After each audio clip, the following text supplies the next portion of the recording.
Gospodine Vlajkoviću, ovde ste na Srpskom festivalu u jednom od najlepših sidnejskih zaleva u Dali Harboru, ispred vlade Srbije, ispred kancelarije za dijasporu. Kakvi su vaši utisci? Sjajni, zaista je ovo veliki doživljaj svih oni koji su prisustvovali ovom velikom događaju za srpsku zajednicu u Australiji. Iako sam u prošlosti pratio život naših ljudi u rasejanju, prisustvovao sam mnogim događajima, ali nikada ovako jednom velelepnom skupu koji se održavao na tako sjajnom mestu ovde u centru Sidneja, za koji mnogi kažu da je jedan od najlepših gradova sveta, a ovo je jedna od najlepših pozicija u tom gradu, u ovoj Darling luci. Na dve scene se dešavaju zaista veličanstvene manifestacije. Hiljade i hiljade ljudi u ova 2 dana prodefilovalo ovim mestom. Bilo je tu divni susreta naših ljudi koji se možda nisu videli mesecima, godinama. Naravno, tu je došao i veliki broj i slučajnih prolaznika, Australijanaca, turista, i svi su doživeli Srbiju na jedan poseban način kroz ovu divnu muziku, ovih sjajnih muzičara koji žive i rade na ovom prostoru, kroz srpsku kuhinju, neke srpske specijalitete. Sa govornice je upućeno mnogo lepih reči i australijskih zvaničnika, predstavnika vlade Novog Južnog Velsa, članova parlamenta. Naravno, tu smo bili mi iz vlade Srbije, iz Kancelarije za dijasporu i Srbe u regionu, koji smo preneli pozdrave našim ljudima ovde u ovoj dalekoj zemlji koja je najdalja od matice Srbije, da im uputimo poruku da iako su tako daleko, da nisu zaboravljeni, da naša kancelarija na njih i tekako računa i da je tu pre svega da bi im pomogla da ne zaborave zemlju iz koje su otišli. Bila je ovo prilika i da se sretnete sa brojnim predstavnicima srpskih zajednica, sa viđenijim Srbima ovde. Kakve ćete impresije poneti u Beograd?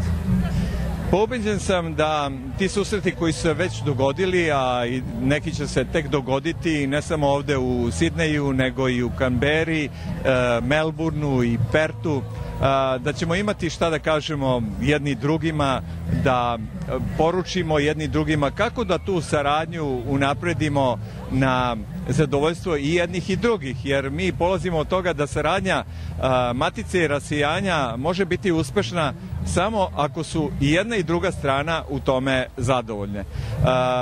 Kancelarija za dijasporu, koja je nasledila nekadašnje ministarstvo za dijasporu, nastavlja ono što je bilo dobro u minulim vremenima, ali sa željom da to bude još bolje, još uspešnije nego što je bilo u prošlosti, i to je bio cilj ove vlade, da rad kancelarije učini mnogo efikasnijem nego što je to bilo u prošlosti. Mi imamo ozbiljne planove, ozbiljne programe, malo je došlo do zakašnjenja u konstituisanju kancelarija, ona će uskoro početi da radi punim kapacitetom. Mi smo posebno angažovani na izmenama i dopunama zakona o dijaspori. Taj zakon je bilo nužno izmeniti u izvesnom smislu kako bismo preneli te obaveze na novoosnovanu kancelariju i kako bismo sveukupan rad kancelarije učinili transparentnim, kako bi naše ljude u rasijanju predstavljali pravi reprezentativni predstavnici srpskog naroda, ne samo ovde u Australiji, nego širom sveta. Sigurno da je jedna od intencija rada vaše kancelarije pomoć pri realizaciji ovakvih manifestacija u dijaspori. Kako da ne? Znate, ovo je nešto u koje se država Srbija mora uključiti u mnogo većoj meri. Ovo je prilika ne samo da pomognemo srpskoj zajednici, nego da pomognemo i sami sebi. Na taj način što ćemo uz pomoć pripadnika srpske zajednice se predstaviti u najlepšem svetlu Australijancima, australijskoj državi, i mi ćemo već naredne godine podržati organizovanje ovoga skupa na taj način što ćemo pokušati da ovde dovedemo i naše privrednike, pa ćemo u susretu sa australijskim privrednicima pokušati da ih dovedemo ovde, da oni Srbiju dožive na jedan novi način, ne bi li i poželeli da dođu u Srbiju i da razviju poslovnu saradnju sa Srbijom. Poslovna saradnja Australije i Srbije ne prati ni dobre političke odnose dve zemlje, a želimo da i politički odnosi budu na još višem nivou, pa i da privredna saradnja koja je bila totalno zapostavljena u minulom periodu bude na višem nivou. Siguran sam da i Srbija i Australija ima šta jedni drugima da ponude. Ovo je samo jedna od niza manifestacija kojima srpska zajednica pokušava da predstavi sebe Australiji ovde na 5. kontinentu. Da pomenemo recimo filmski festival, srpski filmski festival, festival srpskog folklora i tako dalje. Na koji način može Matica, može vaša kancelarija, Vlada Srbije da pomogne da to dostigne, da te manifestacije budu na jednom znatno višem nivou? Recimo da srpski filmski festival kao jedna od vodećih kulturnih manifestacija ovde doživi jednu punu afirmaciju.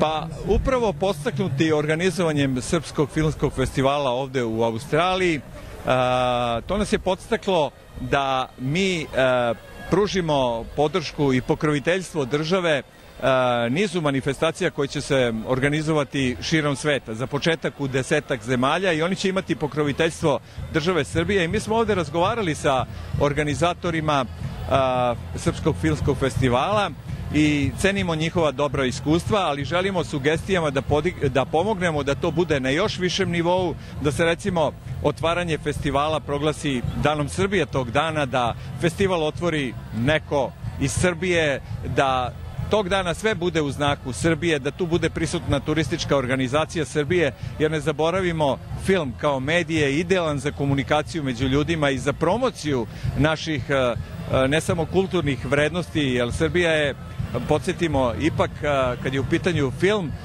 i međunarodno priznata, imamo istaknute filmske radnike, imamo zakon o kinematografiji koji podstiče snimanje filmova u Srbiji i otuda želimo da od organizatora zatražimo da u svojoj ponudi tih dana održavanja festivala okupe i predstavnike domaćih producenata i distributera, a naši će biti onda u prilici da se sa njima sretnu, da razmenu iskustva i da vide na koji način mogu međusobno da sarađuju. A siguran sam da je ta saradnja i tekako moguća.